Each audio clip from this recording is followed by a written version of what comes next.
Now, I need to react to this because there was a lot of confusing shit going on at the end of Attack on Titan. So I thought, why not do it live before we get into the super reactions? And yeah, it's just like a 25-minute video called Attack on Titan's Ending Explained. Knowing Attack on Titan and how confusing this show was, and I don't care anyone out there who says, bro, it's not that confusing, man. Like, I'm not saying it's like the Pythagorean theory, but it is a show that, you know, there's a lot of thinking involved compared to other shows. You understand? So it's a bit of a tricky one. There's also a lot of I can't remember, Isayama, the mangaka. Isayama also does a lot of foreshadowing and a lot of crazy stuff. So why not watch a video about the ending being explained by someone probably smarter than me? Definitely not, but maybe, right? So we're gonna get straight into it. And the guy is called Sea Tactics. Cool name. So let's check it out. Attack on Titan's Ending Explained. And that image right there, boy, what the hell? She was way ahead of her time. Sorry. After Attack on Titan's Jeez, that's loud. Let me know if it's too quiet or too loud. ending, you may have some questions. So in today's video, we'll be fully explaining the ending of Attack on Titan so that you'll know exactly what you just saw. Keep in mind as well, I am also a manga reader and have extensively studied Attack on Titan over the last 3 to 4 years on this channel. So this is a comprehensive and precise explanation. If you love Attack on Titan, Jujutsu Kaisen, One Piece, Demon Slayer, or Chainsaw Man, then this is the channel for you. Subscribe and drop a like and help get this video out there. Attack on Titan, Jujutsu Kaisen. To spread the good word of Attack on Titan. So to start out with the super basics, after Zeke is killed, the rumbling is stopped. This is because Eren has to always be in contact with some. Eren. Oh my god. Wait, how does Zeke talk? Bro, I'm telling you, I know whenever I see it, I can hear Zeke in every anime now that he's in. Eren. Someone of royal blood to have the rumbling be activated. So with no contact with Zeke, the rumbling is stopped dead in its tracks. From here on out, wait, okay, I was messing about. All right. After Zeke to spread the good word of Attack on Titan. So okay, everyone, get your ADHD. Here we go. There we go. All right. Oh, cake. Sorry, one sec.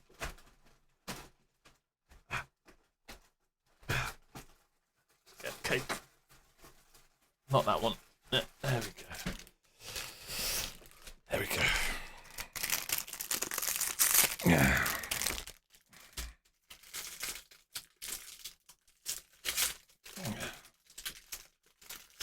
Yeah.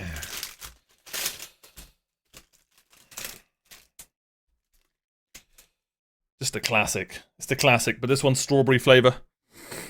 Oh, sorry. All right, what were we doing again?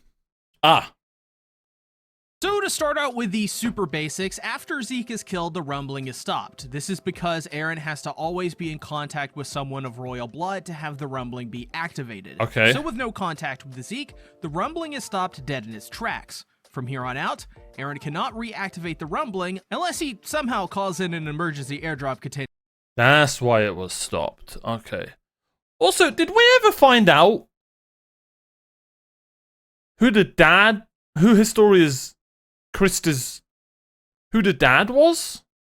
It just turned out to be someone random, right? It was just a Greg and Larry, wasn't it? Just a farmer. What a Chad. What a complete Chad. It was Roger. I'm telling you, it was Roger the farmer, bro. Historia. Anyways, Mikasa has a sudden realization. The time Eren told Mikasa the lies about the Ackerman gene and beating up Armin cannot be their last meeting. The final words that he says to her can't be, "I always hated you." As she's thinking about this, from the crater of where the Doomsday Titan, Eren's name for the founding Titan form, was in, Armin as the Colossal Titan makes his way out. You can visibly see the despair on Armin's face as he realizes what he had just done.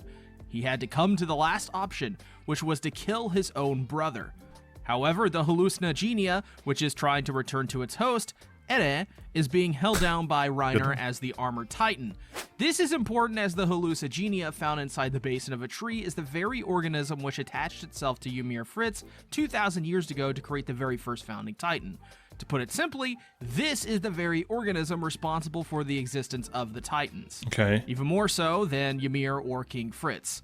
So this fight between it and Reiner is just as important as the one with Eren. However, surprisingly, Eren is still alive, likely from being able to regenerate as a Titan shifter and transforms, nuking that poor crater once again. Eren has now transformed into a hulking colossal Titan, just like Armin.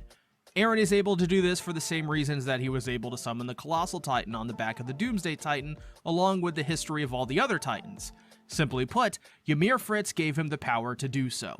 This leads to one of the all-time greatest anime fights ever, as Armin and Eren as the Colossal Titan. Does anyone agree with that statement? I'm not hating on AOT. You know this is my top 3 anime of all time. Wallahi, I can't even remember that fight. Hey, I hit you with a wallahi, brothers.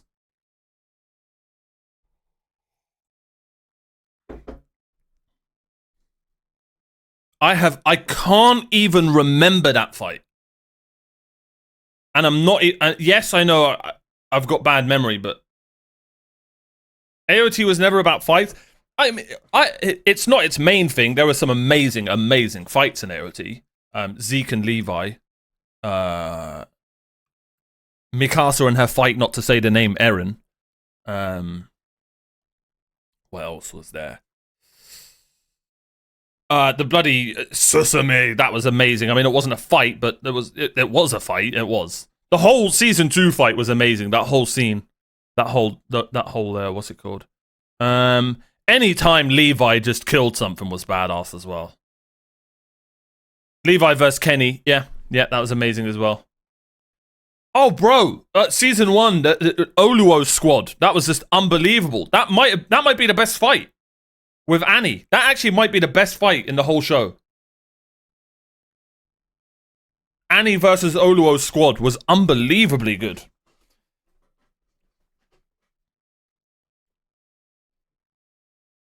Wait. Hey, what's good, Albert? What did he say? Engage in a battle that we've wanted to see since the very first episode of the series. 2 colossal titans locked into battle. While this happens, the hallucinogenic... Bloody Eren versus Reynard. That scene is the best scene in Attack on Titan, probably. Episode 6, season 2. The music and then the fist. That was just like the best anime section, that was just amazing. And then the fight afterwards was so good as well. The Genia begins to emit smoke, which everyone on Fort Salta, the last Marley stronghold left, inhales the gas. Just like Ragako, Connie's home village, they can now be turned into titans with just one scream from someone with the same ability Zeke had as the Beast Titan. However, this is different and much worse, as the hallucinogenia itself released smoke, which triggers a delayed transformation. Scream or not, they're turning into pure titans. Levi, seeing this, then tells Peak and Mikasa to get on Falco and fly out of there, as the Ackermans and Titan shifters are not affected by any of this. Hearing this for the first time, Peak is at her wit's end. She can transform hundreds of times in a row, live inside her Titan for months, infiltrate the Jaegerists, but this is one step too far.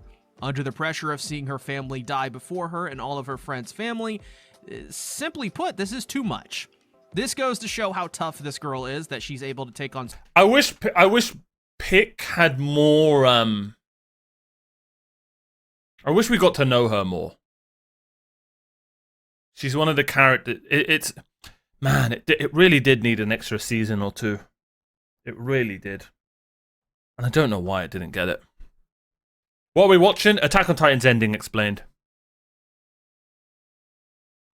I would have yeah, in the old Attack on Titan, I don't know what you want me to say. This change in Pick would have been 3-4 episodes long. We would have got flashbacks to her childhood. Do you know what I mean? We would have gotten like, but unfortunately, you know, they had to kind of rush all this. No, not Attack on Titan season 4, but I know what you're. I know they should have this on season 4, season 5, season 6, season 7. Like, I don't know. To me, it just could have been done, but Simply put, this is too much. This goes to show how tough this girl is, that she's able to take on so much, and this is the final breaking point for her. Levi tells Peak that they both know what they need to do better than anyone else. This is a reference to the theme throughout Attack on Titan of Levi being forced to kill his own friends or see them die. This happened with Isabel and Ferland, Squad Levi, Nifa, such a good Erwin, OVA. and the Survey Corps. So good. Peak, just like Levi, knows what they need to do because, well, Peak is similar to Levi, and Peak believes that she fights for her comrades and friends first. This was proven at the end of Part 1 and the beginning of Part 2 when she tells Gabby that they don't fight for Marley, they fight to protect their friends and keep them alive. This is the same for Levi, as he doesn't fight for anyone other than those he fights alongside. The hallucinogenia activates the transformation of what's left of Marley's civilians into pure Titans, along with Connie and John as they reminisce about the day they burned the bodies. This is a reference to them burning the bodies of those lost within the suicide charge of Shingon Shina. The hallucinogenia then summons the pure Titans to attack Reiner as Armin and Eren lock into battle. Peak and Annie then provide backup as the cart and female Titans as the pure Titans charge them all, and now it's a waiting game for Levi and Mikasa as they cannot intervene in this battle as both of them are needed to kill Eren and save everyone. As she is told this, Mikasa slips into a dreamlike state, all because of her deadbeat boyfriend. Waking up in a serene place where there is a cabin in a peaceful land with mountains, butterflies, animals, and your mom, Eren rouses Mikasa from a gentle nap as good one. We are gifted with Eren's short hair once more. The reason for this is because after the death of Erwin and the full activation of his powers and memories, Eren stopped caring in general about living, and so he grew out his hair long, which symbolized that Eren had nothing left to live for, other than moving. So in a nutshell, chat, what I've learned so far is if you have long hair, you're depressed. Let's carry on. Moving forward and completing the rumbling. The reason he has short hair here is because Eren cares for my hair was at its longest when I started AOT. Yeah, it makes a lot of sense. Mikasa, and so he took the form of short hair, which is also what Mikasa prefers Eren to look like. Depressed and bald? And no, honestly, so fucking. Also, as an aside, the reason Mikasa has her hair back to normal is because this is how Eren sees her as well, not with short hair. This is because Mikasa did grow her hair out a bit, but one day it was accidentally cut at the knot it was tied up in. This also Sakura did it first. Yeah. It's crazy that there are comparisons between Mikasa and Sakura. Isn't that just insane? Now, I'm not comparing their abilities strength-wise. We all know Sakura would destroy Mikasa in a fight. I can't. I couldn't say that with a straight face. Guys, I've only reacted to 40 episodes of Naruto. Don't spoil it. Don't be like, actually, in episode 150, Sakura ults. Anyway. Sasuke-chan! What the hell does she say? Sasuke-kun? Also is exactly why Mikasa's hair was so short in the final season. It wasn't her intention, it was just an accident. And also, considering that Eren had not seen her until Giga-chan? What the hell? When did I can't remember this. Well, he didn't have much time to experience Mikasa with that hair, and so he remembers her with much longer hair. In a moment that directly mirrors episode 1, Under the Tree, Mikasa wakes up and cries suddenly. This mirrors the nightmare that Eren had in episode 1 that was Eren's mewing. Memories sent from Ymir and future Eren. Mikasa says she wondered why she doesn't belong here, which is when Eren so is Mikasa, apparently. They can't go back now, not after they ran away that night they had in Marley. This timeline they're in is basically one in which Mikasa that night, when Eren asked her what he means to her, she confesses her love and they run away together, spending the rest of Eren's life in a remote location, living peacefully. Which is also a mirror of the way that Mikasa lived with her parents, in a cabin in the woods, far away from civilization. This is a representation of Mikasa returning to her most happiest time, her childhood. So in that space of time, the war with Marley ended, and in 2 months since, the invasion of Paradis will soon begin. So running away was the only way anyone could survive, and as well, that Armin was likely already dead. He also couldn't sacrifice Astoria and continue the endless slaughter of a partial rumbling, and he couldn't destroy all of humanity outside the walls. So, this was their only option, running away. This above all else confirms that Eren had no choice in activating the rumbling, as it was either he commit genocide Who's Hinata? or let Marley commit genocide. So he has 4 years left, and in reality, it was her who asked him to run away with him. This means that Mikasa always made the right choice by not confessing her love to Eren, because if she did, he would have given up his dream and the world and even Armin for her. So the two embrace one final time, and Eren cuts to the chase and tells Mikasa to make him one I love final that girl, man. promise, She's so to funny. throw away the scarf once he is dead. This is because Eren feels immense guilt over what he put Mikasa through, and because of that, Eren feels that the best thing to happen to Mikasa would be to forget about him altogether. After all, this is the mass murderer who committed genocide and omnicide. As well, I mean, let's relax here. You know, he's not that bad. You know, he was trying to kind of do good in his own way. You know? Is he a bit of a psychopath? Yeah. Yeah. But like, aren't we all? Just a little bit. Mikasa has plenty of life left, so he wants her to be free of him. All the while, a bird flies over them freely, harkening back to the initial episode of Attack on Titan, and one of the constant reminders that humanity is not free, with the bird representing Eren's fight for freedom. However, no, I ain't got no Mikasa, Eren in me, Eren brother. telling her Maybe this, maybe she you cannot do. promise something like that. So as Mikasa awakes from the different timeline, she tells Levi that and Armin that the place where Eren is located is inside the Colossal Titan's head. This is because Eren told Mikasa that this is where his head is located, and basically Eren is allowing Mikasa to kill him, as she's the only one he believes should be able to kill him. So Levi launches the Thunder Spear, using Hange's own invention to make a way for Mikasa to rush in, and in a split second, cut off Eren's head, as Mikasa and Eren's final moments together are back at the cabin, where Mikasa says her famous line, "See you later, Eren." No, that's not her famous line. It's, Eren. That's it. That's all it should have been. That's all she needed to say. She states this is because this is not a goodbye. She plans to see him again when their time is up. Holding the severed head of Eren. Oh, hell nah. With a smile.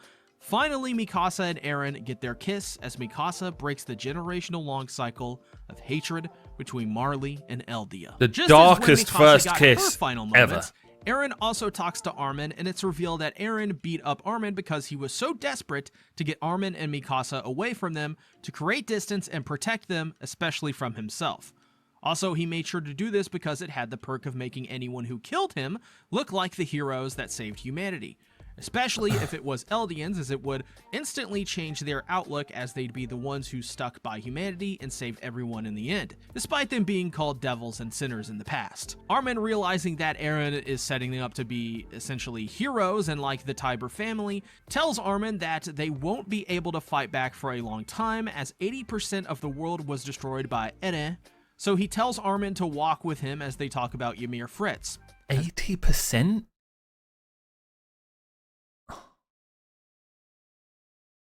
Yeah, there's no defending that.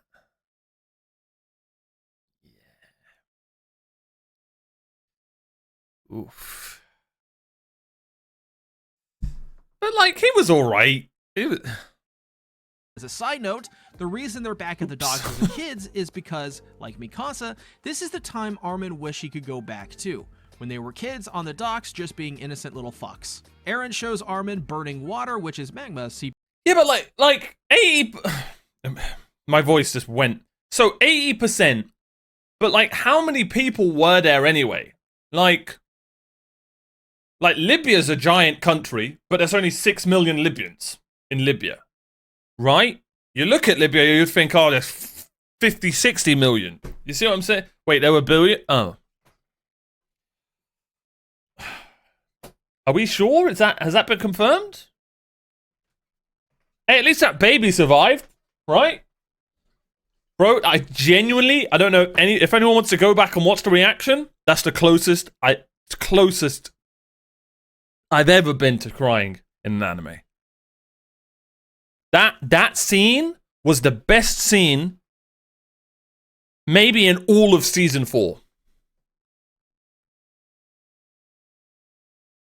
That scene was what is it epitomates? What's the word I'm looking for? Epitomizes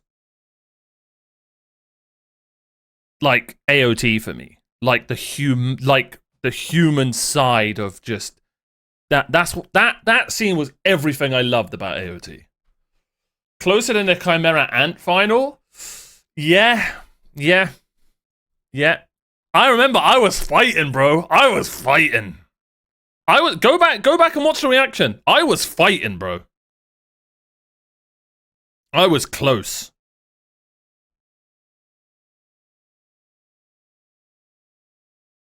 $2 or $3 billion. Damn. Such a good scene. Keeping from an erupting volcano, and Eren says that for 2,000 years now, Ymir has been obeying King Fritz. It's because it's so sad. Like, I understand the Chimera Ant arc. She's like, so, like, think about a newborn baby just epitomizes everything that's just like, it is full-on purity. There's nothing wrong with that adorable bundle of joy. Do you know what I mean? Absolutely, it hasn't hurt nobody. All it does is bring joy. Do you know what I mean? And I'm not saying that, oh crap, I've forgotten her name. Shit. Oh, I forgot her name. No! Oh, what's her name? Anyway, the blind, snotty girl, Komugi, that's the one. God. I'm not saying Komugi isn't that. There's a reason they made Komugi blind, this, that, because they want that same, right? Like, she isn't hurting nobody. That's why it hit so much harder, right? Like, if Komugi was a normal person, it still would have hit hard. Do you know what I mean? But it wouldn't have hit as hard as her being, a person with she's got disabilities, right? So it's like, it's sad. It's a sad case already. And then just all of that is just even sadder. So I get it, but like, bro, I don't know, man. Just that, a mother's protection, man. It just, nothing beats it. Do you know what I mean? Just nothing beats it. So that lady dying to protect the baby, I don't know, man. That just hit me so hard. That was so good. After all he's done to Ymir, she continued to obey him. And the reason is because through all of this, Ymir Fritz developed Stockholm Syndrome and astonishingly fell in love with King Fritz. You can see this take place in how Ymir always looked at how King Fritz would act around other women and how Ymir would look at them from afar. So, for 2,000 years, she sought someone to free Ymir from her love for Fritz, and that person arrived after 2,000 years. And you guys call Eren a simp. What is Stockholm Syndrome? Is it like you fall in love with your captor? Something like that.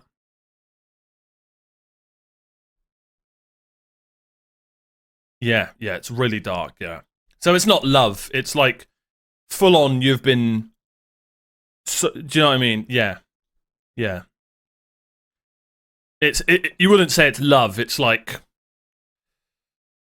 manipulatory love, kind of.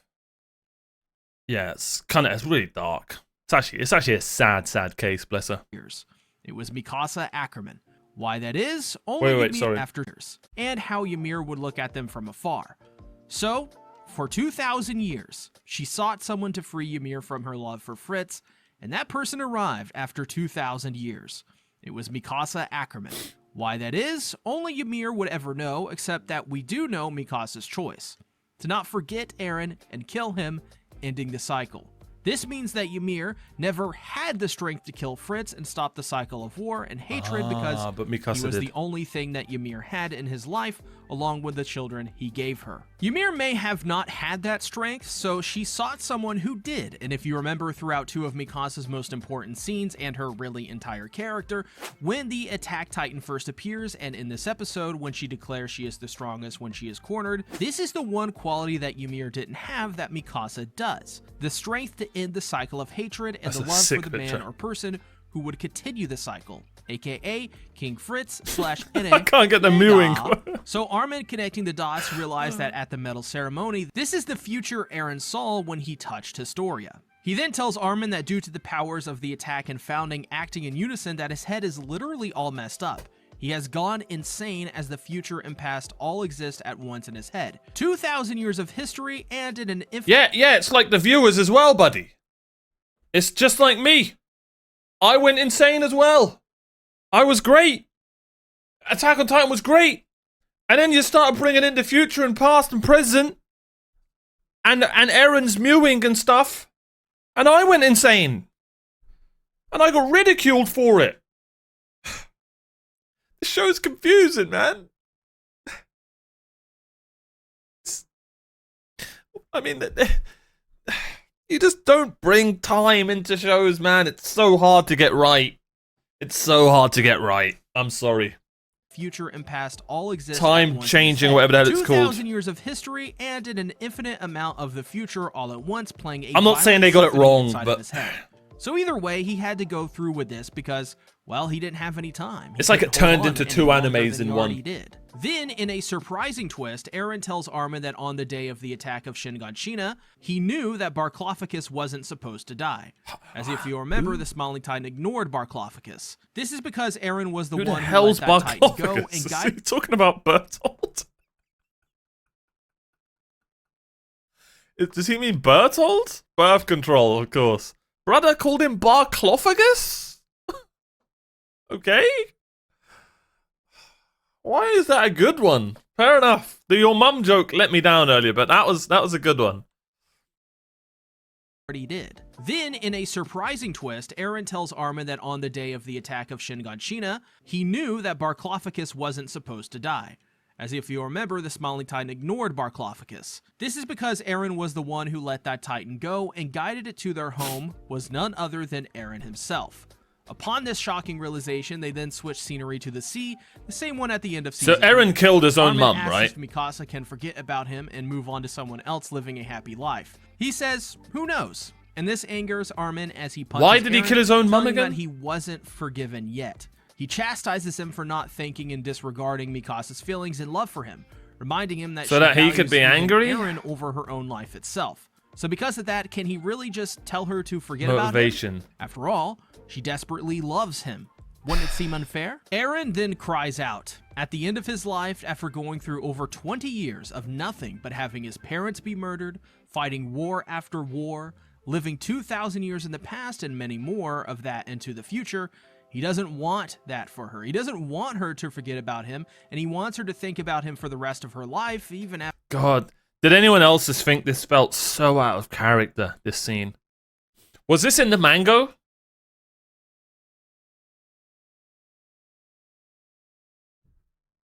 It was? Fair enough. Alright, fair enough. Because I heard that they changed some. It just felt so out of character for Eren. Maybe some people would like that.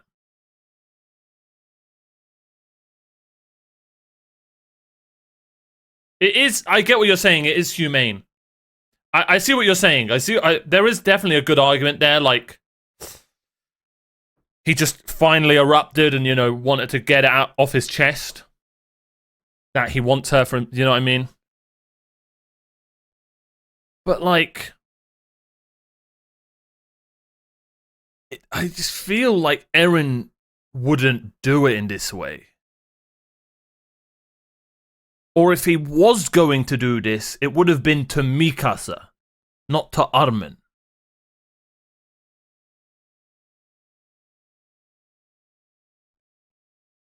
I don't know, man. This is why I don't write the show, right? No, I get, bro. There's nothing wrong with him being pathetic in a scene. Trust me. Some anime, it's like it's got to be done.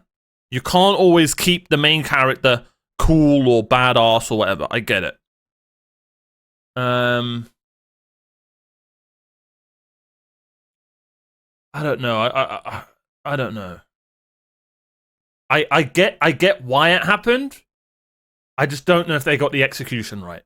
Is what I guess is what I'm saying. He's hella shy in front of Mikasa. Yeah, I get that. But if you're gonna break down in front of somebody to do, I feel like it should have been done in front of her because of how shy he is in front of her, right? So because he's so shy, he just full on just crumbles and finally admits, right?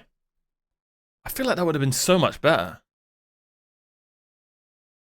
I feel like if he knows he's gonna die, he would have confessed to Mikasa in like a pathetic way. Do you know what I mean? Because it is pathetic. Because brother, you should have said something, right? Well, obviously he couldn't have because, you know, he knew what was happening. But do you know what I mean? We're all waiting. The viewers are all waiting. They were both being pathetic, Mikasa and him. Whether you like it or not, I hate to break it to you. Sometimes you got to say it with your chest, ladies and gentlemen. Sometimes I know we're anxious. I know we're shy people. I know this and I get it. But there's a time and a place where you just got to be like, you know what? PlayStations are better than Xboxes, right? Sometimes you just got to... I get it. And you might look pathetic doing it. And you might get... And somebody will be like, nah, bro. I'm good. And just, you'll look pathetic. I get it. I don't know. After he dies, at least 10 years. This scene pays off multiple scenes throughout the entirety of Attack on Titan, in which we see Eren breaking down in some capacity and showing emotion. Starting in episode 1, when he wakes up, he is seen crying due to the nightmare he had. There is also another example in the same season, where we see Eren wrap the scarf around Mikasa, as he wanted to do so, always to remind Mikasa that Eren will protect her no matter what. Right. Again, he would then be seen breaking... Are we saying Eren's not an emotional character or something? He's one of the most emotional characters I've ever seen in any show. You can't disregard the first 3 seasons. Down at the end of season 2, crying as he vowed to protect the person who meant the most to him from the Titans, Mikasa. Again, he would do this in season 3 as change up the cavern under what the the hell? My eyes, bro. bro. What the hell's that and there, thing as he cried and bawled during the immense pressure of his reality that he must keep moving forward and continue onward. As well, in the final season, after the raid on Liberio and being told of Sasha's death, he breaks down into hysterical laughter and tears, crying over the realization of what he's done and also his slipping sanity. As well, he broke down and apologized to an Eldian child for what he was about to go through with, which is the rumbling, begging for forgiveness as tears flowed from his face, realizing the monster he had become. God, Eren was such a good character, man. Fact. This final scene pays off over 10 years of moments throughout Attack on Titan, where we see Eren crack under the pressure and break down, showing his true self and inner emotions. The truth is that on the outside, he may have showed a hardened exterior only because, really, he had to. I'm sorry, I didn't get a payoff from that scene at all.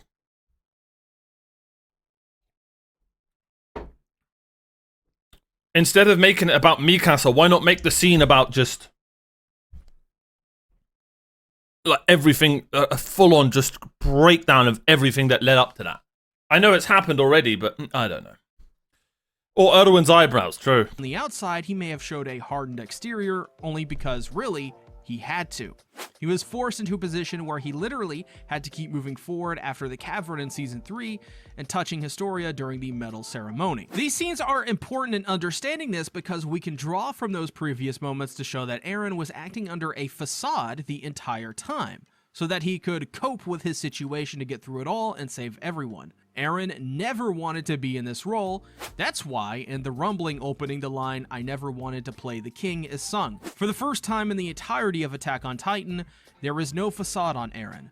This right here is the real Eren Yeager. The person who was hiding inside all of that hurt was never allowed to come out, as from the very start, he was forced to go down this path of destroying the world.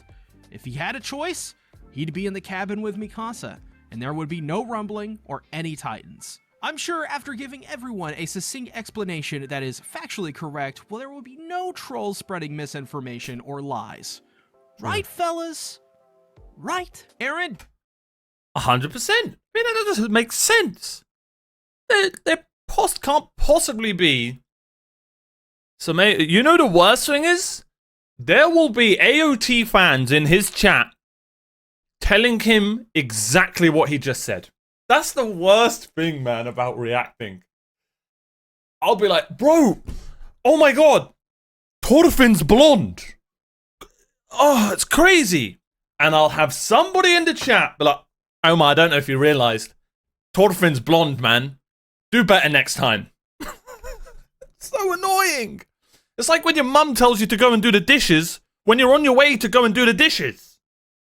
Doesn't want to die and wants to be with everyone and Mikasa. Armin, hearing this, tells Eren that there must be some other way. But Eren states that he killed billions of people, and for that reason, he will never be forgiven. How could he? Even if they didn't stop him, he would have flattened everything to completion that day. He then recalls his birth and being given the name Eren by Grisha, as he doesn't quite recall, except for the words Grisha said to him. Eren, you are free. So Armin, realizing all that Eren's been through, understands what it took to become the greatest villain of all time, and in the end, hating himself for what he had become. Armin then wakes up and he sees Mikasa coming out from the dust carrying Eren's severed head. Turns out, Eren decided with his final action to make all Titans vanish, meaning anyone still left on the planet that is a pure Titan or a wall Titan or Titan shifter now get to turn back into normal human beings once again, bringing life back to his friends and those who fell victim centuries ago. So Eren was a goodie. It's also revealed that Eren talked to each other and every one of them, much like how Eren talked to Mikasa and Armin. He told Connie his mother would turn back into a human, Annie that she would live a long life, as Annie in tears said that she never asked for any of this.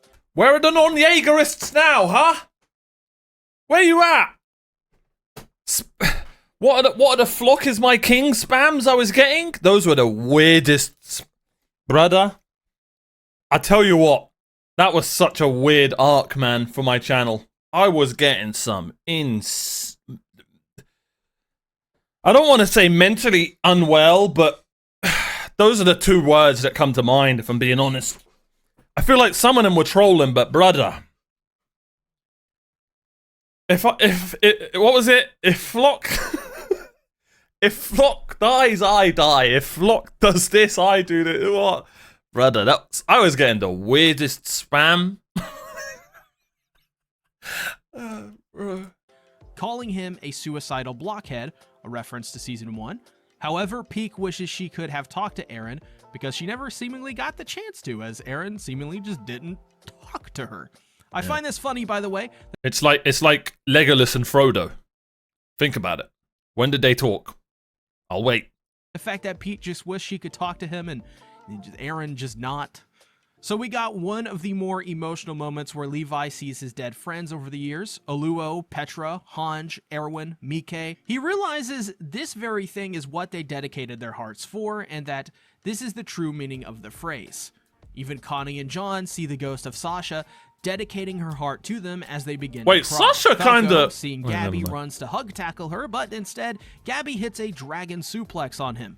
Reiner reunites with his mother, who tells him that after all of this time, he is more than enough. She doesn't need his father. All she needs is her son. So Mikasa then goes to lay Eren to rest under the tree, the place he loved to rest in episode 1, and the very first place we saw Eren in episode 1 of Attack on Titan, is now the final resting place in the final episode. After that, Secretary Mueller is confronted by the Eldians as they inform them that the Titan power has vanished and that Eren Yeager is dead. At first, they're clearly distraught and ready to fight, but Armin puts a stop to that as he announces himself as an Eldian from Paradis, the very one that killed the Attack Titan, Eren Yeager. As this happens, Mikasa meets with Ymir. For the first time ever, we see her eyes clearly as she smiles, and Mikasa thanks her for allowing her to exist and meet Eren in this world, as she understands exactly what she was going through with her long, nightmarish love for King Fritz. 3 years later, we see Historia raising her daughter after the day which is known as the Battle of Heaven and Earth. Those who survive that day will forever live with the trauma of that day, and as the world goes through all of this, new fears arise. Because of this, the nation of Eldia have formed a new army controlled by the Jaegerists out of fear of retaliation for those left on the other side of the sea. And the crowd, as the new Jaegerists chant, we can see Hitch and Rico there, still doing their thing as Nicolo and the girl that Sasha saved, Kaya, are in the crowd. The fight that was started that day will never end, not until Eldia ceases to exist, or those on the other side. Bro, poor Historia, man. They just... She could have been so badass if there were more seasons. She looks so badass there. Yeah, it's like, yeah. It's like... Oh, for God's sake. It's like she was pregnant in real life. So, obviously they had to delay, like... You know what I mean? But she wasn't. She was just pregnant in the anime. Like, you know, when a woman gets pregnant in real life, say she's a footballer or whatever her job is, obviously, you know, you got to stop the job. They did it in the anime. They said, okay, Historia's pregnant. She doesn't need to be in the anime no more. She can have time off. Side cease to exist, just like before. As the former Titan shifters on the boat travel to meet with Historia and the Jaegerists, they all sit around a table as Armin reads out the letter. Took a maternity leave, that's the one, yeah. Annie asks Armin if any of this is going to work, to which Armin says they betrayed the island, killed the most revered man of all Eldian people, Eren, and to make matters worse, they are now the ambassadors of the allied nations over the sea. While Peak wouldn't be surprised if they attacked them right here, Connie reminds them that her first move was to protect John's family and his mother. Above all else, though, is that when they see them, they'll want to know their story of how the two groups of people that were trying to kill each other initially were able... One question that I completely forgot about. Can they... None of them can no longer turn into Titans, right? So that means that they... The thing where they die every 13 years stopped. So they all just live a normal life, correct? Yeah, okay. Cool. Got it.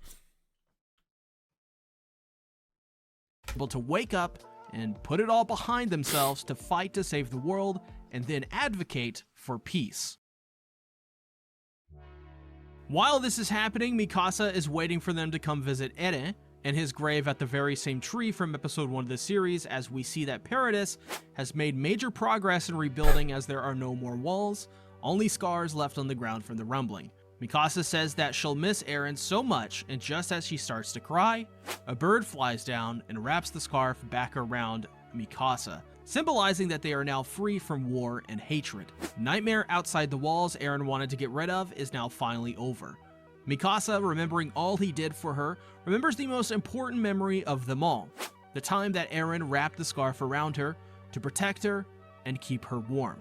As time passes, Mikasa grows old, unable to walk and only using a wheelchair to get around. Surrounded by her family, she visits his grave one more time.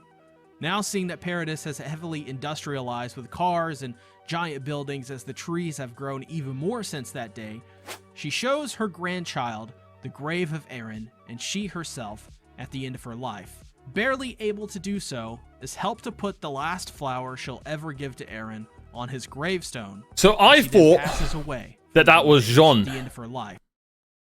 But I guess not. Barely able to do so, is helped to put the last flower she'll ever give to Eren on his gravestone as she then passes away from old age, retaining the scarf wrapped around her by Eren from all those decades ago. Now, as even more time passes, we see the tree continue to grow over the years as the cycle of war starts once more, as decades in the future, cities are brought to ruin, and yet the only thing that remains is Eren's final resting. What was this war even about? More time passes as the tree is now colossal, and a girl who looks somewhat similar to Mikasa and her dog find that tree on the hill that started it all. This is exactly what Eren said would happen, is that war never changes. War. War never changes. Sorry. No matter what, no matter how much time or however big the disaster may be, humanity's need to war and conflict will always drive them back into the line of war with hatred. Attack on Titan. So is it saying that the sperm cell's still in there somewhere?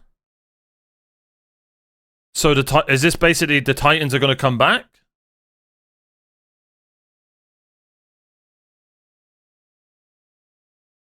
It could be. Not confirmed, but maybe.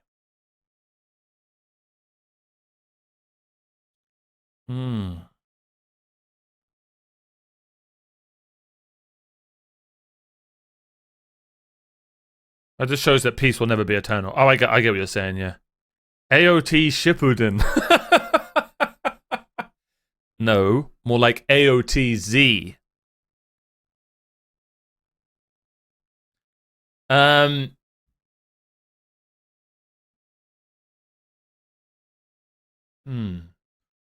But no, we know that cell thing died. It did die, right?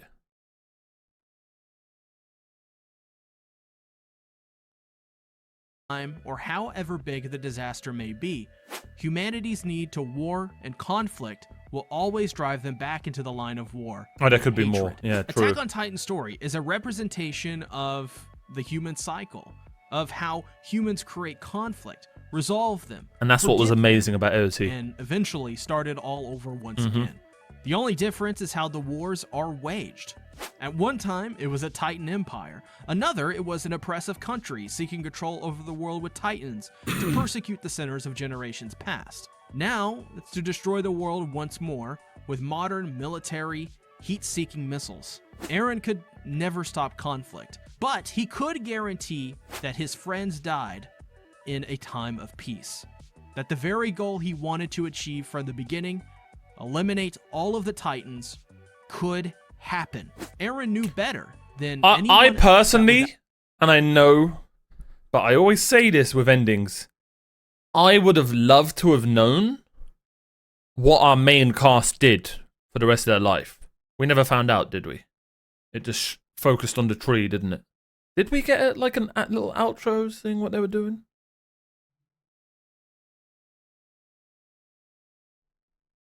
We didn't, did we? Did Levi open a tea shop? We didn't see that, did we? Or are you on about in the manga? Like, even when the credits were rolling, show us, like, Jean finally getting a waifu. I don't know, pick, right? It definitely was Mikasa. I don't know. Reina bloody... I don't know. Do you know what I mean? I don't know. I feel like AOT's problem was sometimes... It's why I loved AOT, is because it expect the unexpected. It was a roller coaster. But sometimes they went too far, and they should have sometimes... I just hit the rumbling on that bug. Just should have given the viewer what they want. Sometimes just simple is better. I promise. Sometimes just simple is better. I don't know. I feel like that was Season 4's problem. It just overcomplicated everything, in my opinion. Without them gone, there would be no chance for peace. No. We're now about to do it, Math. And the world outside. How you doing, by the way, bud? Attack on Titan is a story about the struggle of human conflict and the stories of these people within it. It is about how war has and will never change, and that no matter what, conflict will always be created. Attack on Titan is a representation of the human condition. All right, I hope I don't cry over this. I did writing it. I did writing this entire script. So. Come on, bro. What is it with YouTubers pretending to cry for views? No, I'm joking. Here we go. Trying my best. Thank you all so much for your support over the last It probably 4 changed years his life. since I started Yeah, there you covering go. this series.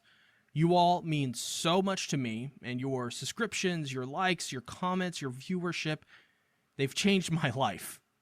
I love you all, and I thank you all from the bottom of my heart. No. Now that my 15 minutes of fame is up, and I am back to being irrelevant like I once was, Hey, at least you got 15 minutes, bud. Some of us got like 5.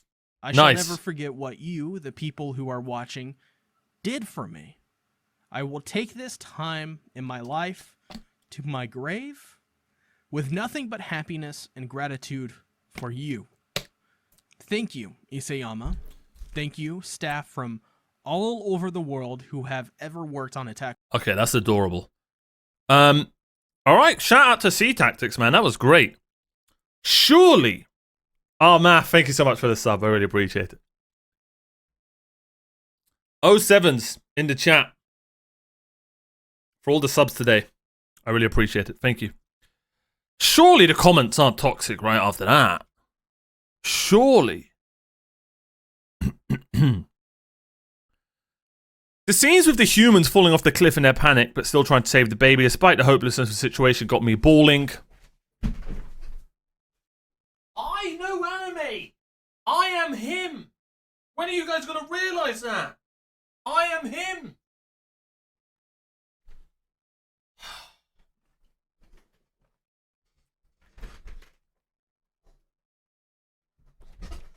Just saying. 7.8k likes. Where are my likes for saying that? Anyway. The after credits scene was freaking insane. History tends to repeat itself. I don't think it was Eren who got rid of all Titans. If he had that power, I think he would have found a different solution. The reason the Titans are gone is because Ymir can finally let go and move on.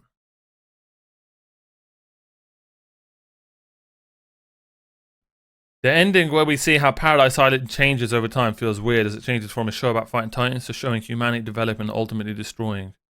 Basically turning from a fantasy into a sci-fi. True, it was crazy. I recommend everyone do a rewatch of the series. I am gonna do that someday in dub. And the fun thing is, I'm not just gonna do it in English dub. You're gonna have episode 1 and then it's gonna be, Eren, let's go, bro. And then episode 2, it's gonna be like, Eren, mi amor, mi gusto, mi cuchi. It's gonna be great. And then the next one's gonna be, marhaban, Eren, aina tadhabu. It's gonna be amazing. I'm gonna switch. It's gonna be so good, bro. Trust me, I've got a great idea. I need more Erwin in Arabic, bro. It just hits so much. It's just too good. I believe John and Connie are talking about burning the bodies of those lost after Trost. Trost was when they decided to join the Scouts. Connie blamed John for inspiring all of them to save the world. Burning the bodies at Trost. Was Trost the icy area?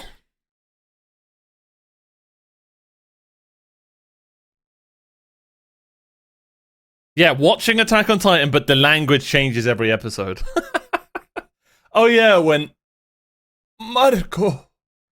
Honestly, I truly do think that Jean was the best character in AOT. Yeah. It's a shame he didn't really...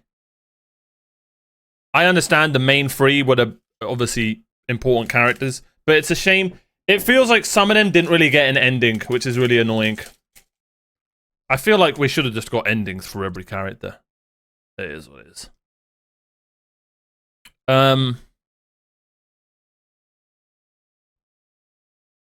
Jean wanna be Eren, could never be him. Nah, man, come on. Come on. There ain't no way Jean wanted to be Eren. Did he respect him? You know damn well he did. And Eren respected Jean as well.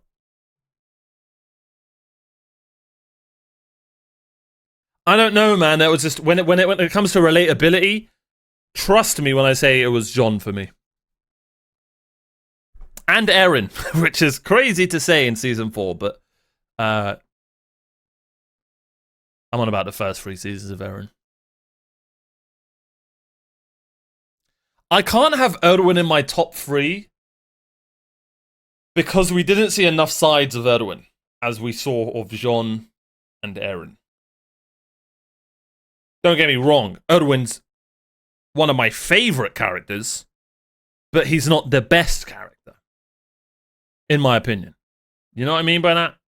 You can't the best character has to be somebody you've seen almost every side. Yeah, Reynar's 100% in that conversation. Yeah. Man, I need to do a new tier list of Attack on Titan. But first, we need to get to the abridged series of Sword Art Online, and we've got a Hunter x Hunter tier list coming up. So if you haven't subscribed, make sure you do. And let's get straight to that.